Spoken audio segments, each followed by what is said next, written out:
Voilà, bonjour frères et sœurs, Jean-Marc Bali, serviteur de l'Éternel. Voilà, je viens devant vous pour une nouvelle vidéo. Ce sera la vidéo du mois d'août. Aujourd'hui, on va parler d'un sujet que j'ai appelé le corps du disciple. Le corps du disciple, voilà, donc toujours la même configuration qu'avant. Bon, comme j'ai pas d'ordinateur pour l'instant, donc voilà, on va continuer à travailler comme d'habitude et voilà, et ensuite étudier la parole de Dieu comme nous avons l'habitude de le faire. Voilà, je bénis le Seigneur le Tout-Puissant, le Créateur du ciel et de la terre. Je prends autorité sur tout esprit impur, sur toute entité spirituelle, désireuse d'empêcher, d'interrompre cette prédication ou de s'opposer de quelque manière que ce soit à la propagation de l'Évangile. Je bénis le Seigneur le Tout-Puissant et je commande à ces esprits impurs de quitter ces lieux sans délai, sans retour, au nom de Jésus-Christ, le Fils unique de Dieu. Voilà, donc aujourd'hui, on va parler d'un sujet, un sujet connu, puisqu'on va parler du corps du disciple. Le corps du disciple, comment est-ce que le disciple doit traiter son corps et quels sont, par rapport à sa foi, les liens avec le corps.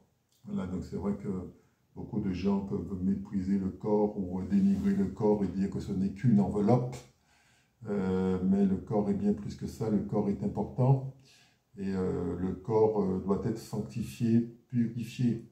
Il est écrit que nous sommes le temple du Saint-Esprit, notre corps est le temple du Saint-Esprit. Donc vous voyez, c'est pas rien quand même, le lieu d'habitation du Saint-Esprit doit être sanctifié. Donc c'est là-dessus, je pense que pour beaucoup d'entre vous, ça pourrait être des rappels. Et pour ceux qui ne le connaissent pas encore, eh bien, ce sera l'occasion effectivement de découvrir et d'aller vers une meilleure connaissance du corps, de la manière dont le corps doit être devant Dieu. Voilà.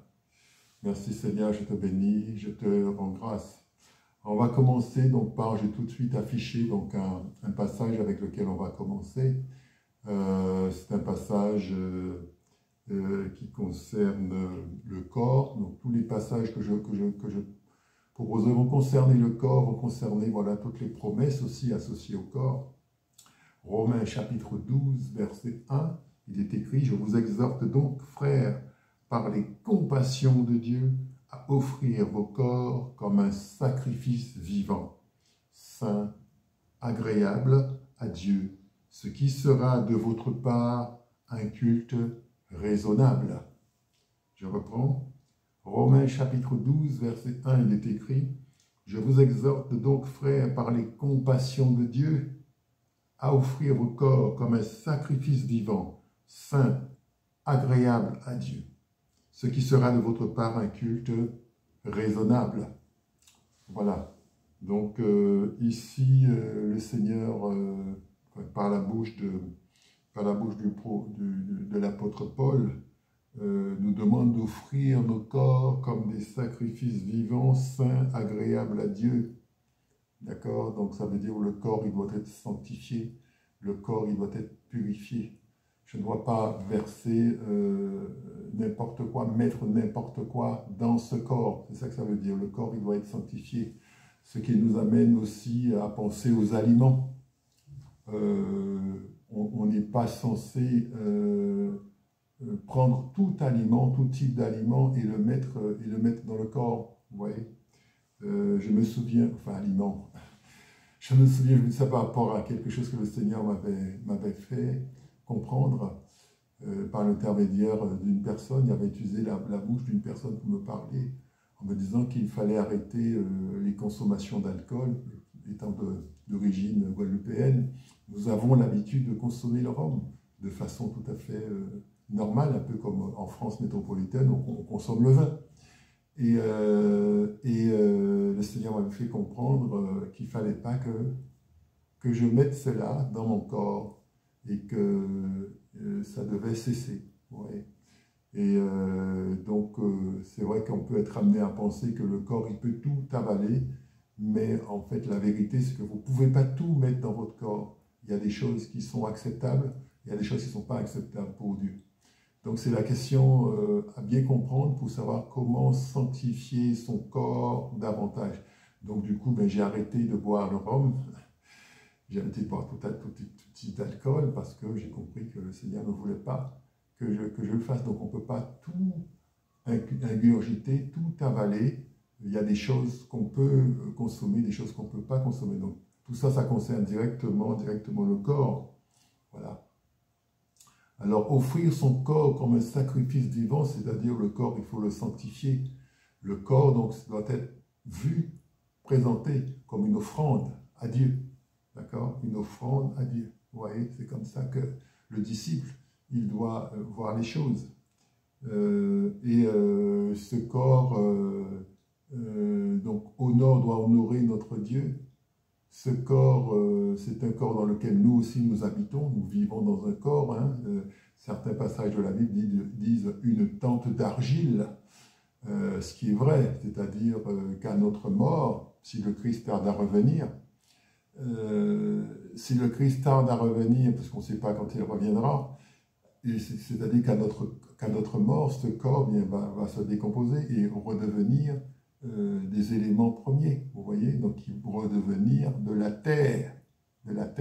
On se souvient du passage dans le livre de la Genèse qui dit « Tu es poussière et tu retourneras à la poussière ». D'accord? Donc c'est vraiment quelque chose de très très important, le corps. On a besoin du corps. Donc ce corps, comme je l'ai déjà dit, doit être sanctifié, doit être respecté. Donc il faut en prendre soin. C'est notre habitation ici sur la terre, il faut en prendre soin jusqu'à ce que le Seigneur nous rappelle, bien sûr. Voilà. Je bénis le Seigneur, le Tout-Puissant, Créateur du ciel et de la terre. Alors il y a un autre passage que j'ai pris par rapport à cette question du corps. Je ne sais pas si vous voyez bien là, voilà. De toute façon, je donne les références de versets, donc vous pourrez facilement les retrouver si vous souhaitez vraiment les voir. Et puis ensuite, vous pouvez me contacter directement par un commentaire ou tout autre moyen sur le site sur YouTube pour pouvoir effectivement avoir des informations complémentaires si vous le souhaitez. Voilà. Alors j'ai pris un autre passage qui est dans le livre des Corinthiens. 1 Corinthiens chapitre 6, verset 13. Il est écrit « Les aliments sont pour le ventre et le ventre pour les aliments. Et Dieu les détruira l'un comme l'autre. Mais le corps n'est pas pour l'impudicité. Il est pour le Seigneur et le Seigneur pour le corps. » D'accord? Le corps n'est pas pour l'impudicité, il est pour le Seigneur et le Seigneur pour le corps. Vous voyez, j'ai souligné ce passage en gras. Ça aussi, c'est un aspect très important. Le Seigneur ne fait pas corps avec l'impudicité. C'est pour ça que le monde des ténèbres utilise beaucoup l'impudicité pour maudire les hommes et pour les placer dans la désobéissance vis-à-vis de Dieu. Et effectivement, le corps, il doit être sanctifié. Et une des choses qui avilit, qui salit le plus le corps, c'est l'impudicité, c'est l'immoralité sexuelle. Et tout ce qui concerne une sexualité qui n'est pas en ordre avec la volonté de Dieu. Donc ça, il faut bien comprendre que c'est des choses qui déplaisent profondément au Seigneur. Et c'est des choses contre lesquelles on doit lutter. On doit se battre. Mais on ne peut pas remporter cette bataille tout seul. Vous comprenez? Tout ce qui est homosexualité, tout ce qui est les gens qui font les transgenres, etc., les femmes qui veulent devenir des hommes, les hommes qui veulent devenir des femmes, etc. Enfin, tout ce qui ne va pas dans le sens de ce qui est écrit dans la Bible, et désobéissance vis-à-vis de Dieu. Moi, je ne suis pas là pour juger les gens, dans le sens où j'entends les répliques des gens qui veulent absolument continuer dans leur voie, continuer dans leur pratique sexuelle, et qui refusent d'obéir à la Bible, qui refusent d'obéir à Dieu, d'accord? le rôle d'un prédicateur, c'est pas de condamner. Le rôle d'un prédicateur, c'est de montrer le chemin pour que ceux qui entendent et qui mettent en pratique ce que le prédicateur a dit évitent le jugement de Dieu. La volonté de Dieu, frères et sœurs, c'est que nous évitions les jugements. C'est que les jugements ne s'abattent pas sur nous. D'accord? Donc il y a des gens qui sont ignorants, ça c'est une chose, puis il y a des gens qui savent parfaitement que ce qu'ils font ne correspond pas au désir de Dieu et qui choisissent la rébellion vis-à-vis de Dieu. Donc il faut leur dire, avec toute la patience, toute la douceur, que c'est un chemin qui les conduit vers le jugement de Dieu. Et quand vous aimez vos frères et sœurs, vous leur dites la vérité pour qu'ils évitent le jugement. Voilà. Donc certains vont comprendre ce langage et vont accepter de traiter leur corps différemment, et d'autres vont continuer dans leurs habitudes. Voilà. L'important, c'est que la prédication soit assurée et que ceux qui sont concernés par ce sujet connaissent le point de vue de Dieu sur la question. Voilà. Donc, l'impudicité n'est pas une chose à pratiquer. Voilà. Les relations sexuelles sont prévues par Dieu. Ce n'est pas le diable qui a inventé le sexe. Ce n'est pas le diable qui a inventé les relations sexuelles. Les relations sexuelles sont tout à fait normales entre un homme et une femme mariée. D'accord? Dans le cadre prévu par Dieu pour ça. Donc, ce n'est pas une mauvaise chose d'un point de vue fondamental, mais on peut en faire un très mauvais usage et se retrouver dans la désobéissance vis-à-vis de Dieu, donc exposé au jugement. C'est le but des prédications, que les gens puissent, par la connaissance et la repentance, échapper au jugement. Merci Seigneur. Ensuite, voilà donc par rapport à la question du corps, de l'impudicité, on peut aussi dire, donc on a parlé des animaux, on a parlé du corps, de l'impudicité.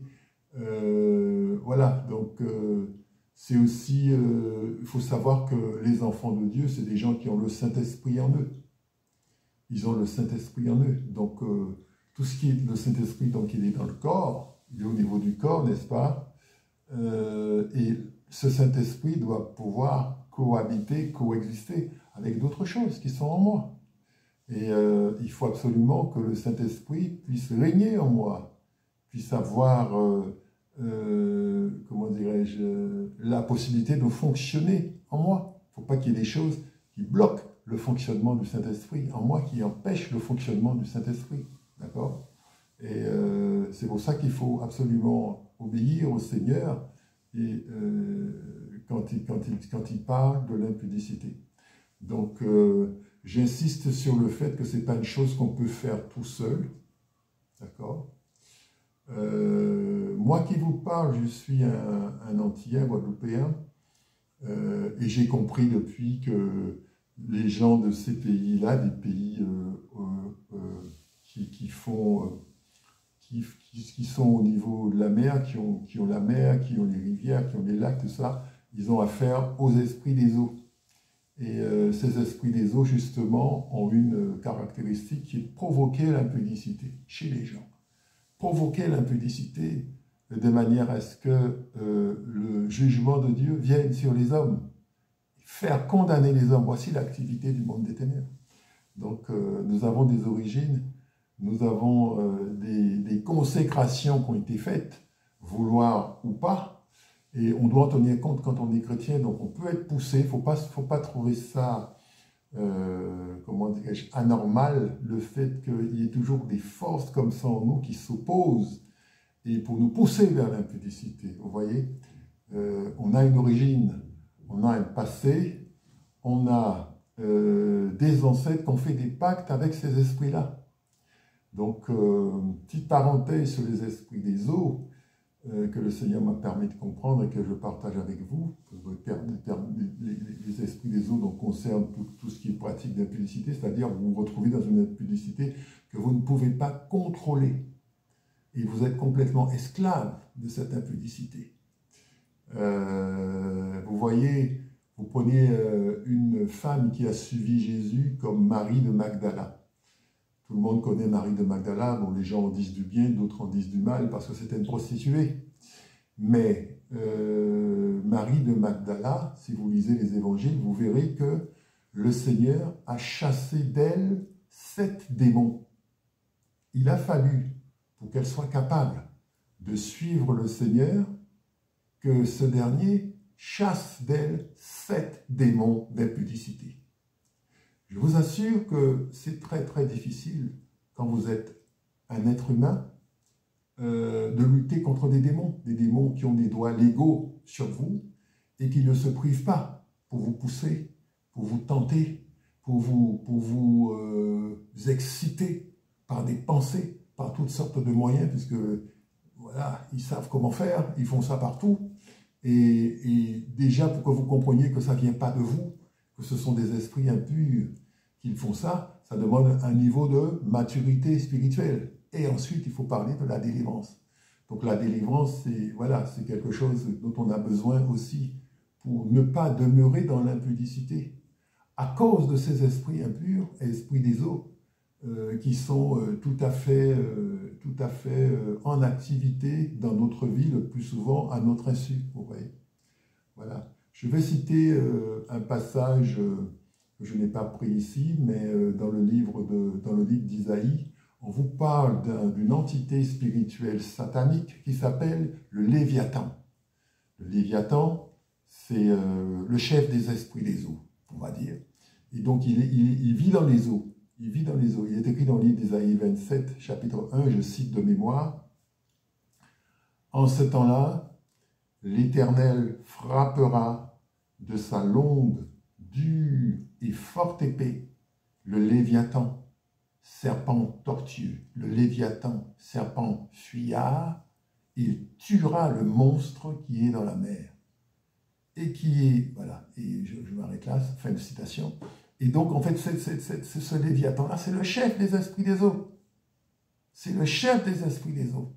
Donc, les esprits des eaux, voilà, sont organisés et s'occupent de faire échouer les hommes dans l'entrée dans le royaume en les maintenant par le biais de l'immoralité sexuelle dans la désobéissance. Donc ça, il faut savoir ça. Il arrive que dans ma vie, je n'arrive pas à gérer un problème.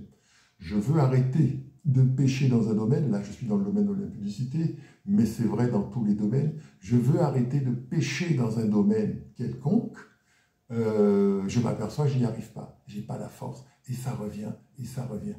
Je vous assure, frères et sœurs, il faut vous pencher sur la question du point de vue d'une possible démonisation régionale, c'est-à-dire que vous n'êtes pas possédé par les démons, mais il y a des parties de vous qui sont démonisées et que les démons contrôlent. Donc tout le territoire du corps n'est pas sous contrôle du Saint-Esprit. Il y a une partie où c'est pas ça. D'accord? Donc ces esprits impurs, ben, ils font ce travail-là. C'est un travail de destruction de notre salut. C'est un travail de destruction de notre sanctification. Un travail de destruction de notre sanctification. Il est écrit dans le livre des Hébreux, Hébreux chapitre 12, verset 14, je cite, il est écrit « Sans la sanctification, personne ne verra le Seigneur ». Donc le but de tout cela, ce n'est pas simplement de garder les gens dans l'immoralité sexuelle, mais c'est pour les empêcher d'entrer dans le royaume. C'est pour qu'ils soient trouvés coupables et qu'ils soient empêchés, n'est-ce pas, d'entrer dans le royaume. Voilà. Donc vous voyez l'enjeu, c'est toujours le même enjeu, le salut des âmes. Donc par l'immoralité sexuelle, mais on combat votre salut, tout simplement. Voilà, le monde des ténèbres combat votre salut par le fer de lance qui est l'immoralité sexuelle. Voilà. Je vais, pour ce message, citer un dernier passage. Je vais, alors attendez, là, voilà. Dans le livre des Romains, Romains chapitre 6, verset 23, il est écrit « Le salaire du péché, c'est la mort, mais le don gratuit de Dieu, c'est la vie éternelle en Jésus-Christ, notre Sauveur. Je reprends. Romains chapitre 6, verset 23. Car le salaire du péché, c'est la mort. Mais le don gratuit de Dieu, c'est la vie éternelle en Jésus-Christ, notre Seigneur. Amen. Voilà. Donc ça, c'est l'espérance la plus fabuleuse qu'on puisse avoir. Nous, les chrétiens, nous, les disciples de Jésus-Christ, nous avons une expérience extraordinaire. Vous voyez? Accéder à la vie éternelle, rien que ça. Il faut en prendre conscience. Et il faut chérir son salut. Parce que le salut a coûté cher. C'est vrai que dans ce passage, on dit le don gratuit, mais la gratuité est pour nous. Mais le salut a été payé par quelqu'un. Le Christ, par l'œuvre qu'il a accomplie, qu'on appelle la croix, a payé le prix de notre salut. Et le paiement, la transaction a été acceptée. Comment on sait que la transaction a été acceptée? C'est que le Christ a été ressuscité par le Père. Donc ça veut dire que nous qui sommes en Jésus-Christ, et ceux qui ne le sont pas, je leur souhaite d'y venir, nous avons une espérance qui dépasse le cadre de notre vie sur terre. Nous avons une espérance qui est celle de la vie éternelle, n'est-ce pas? Certains n'y croiront pas. Je sais pour ma part que certaines personnes ne sont pas de Dieu et ne vont jamais accepter l'Évangile. D'accord? Et puis il y a ceux que le Père a choisis. Il y a ceux que le Père a appelés et il y a ceux que le Père veut sauver. Comment le Père va les sauver? Mais le Père va travailler en eux, travailler leur cœur pour qu'ils soient attirés par Jésus-Christ.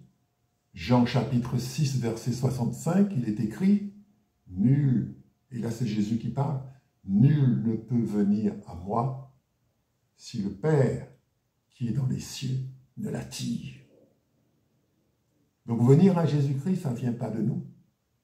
Venir à Jésus-Christ, ça vient du Père. Et le Père nous attire vers le Christ parce que lui a décidé que nous serions dans son royaume. Donc ça ne vient pas de nous. Ça vient de ceux qui sont sauvés, je veux dire, ceux qui viennent à Jésus-Christ, ça ne vient pas d'eux. C'est quelque chose que le Père leur a donné.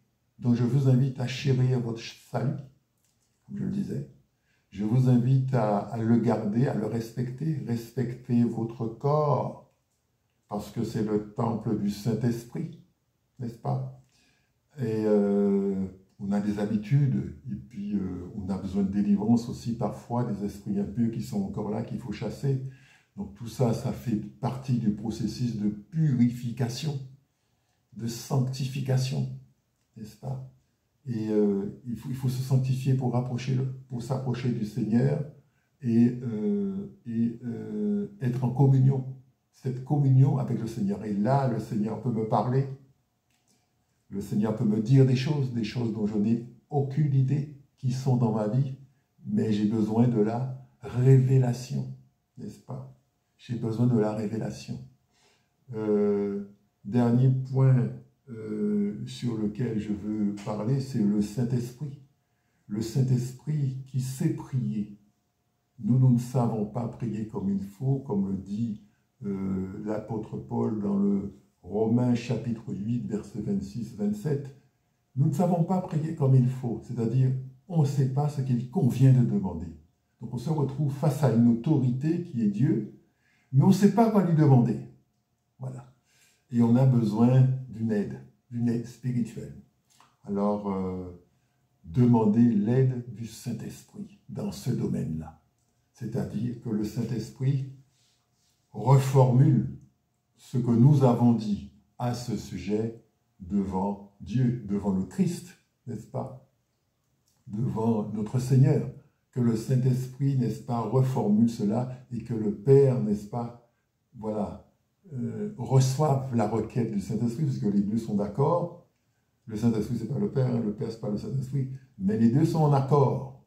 Et donc, ce qui se passe, c'est que c'est nous qui allons bénéficier, n'est-ce pas, de cette reformulation que le Saint-Esprit va opérer devant Dieu à notre plus grand bénéfice, parce que nous ne savons pas ce qu'il faut faire et comment devant Dieu présenter notre requête.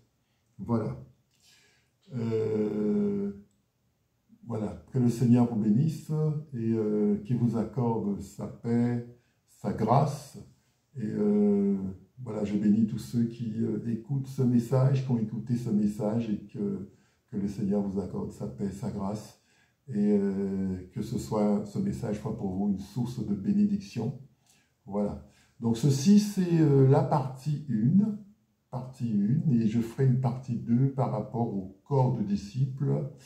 On va aller un petit peu plus loin par rapport au corps, comment le disciple de Jésus-Christ doit traiter son corps de façon à plaire à Dieu. Voilà. Je vous bénis dans le nom puissant de Jésus-Christ et je vous dis à bientôt pour une prochaine vidéo.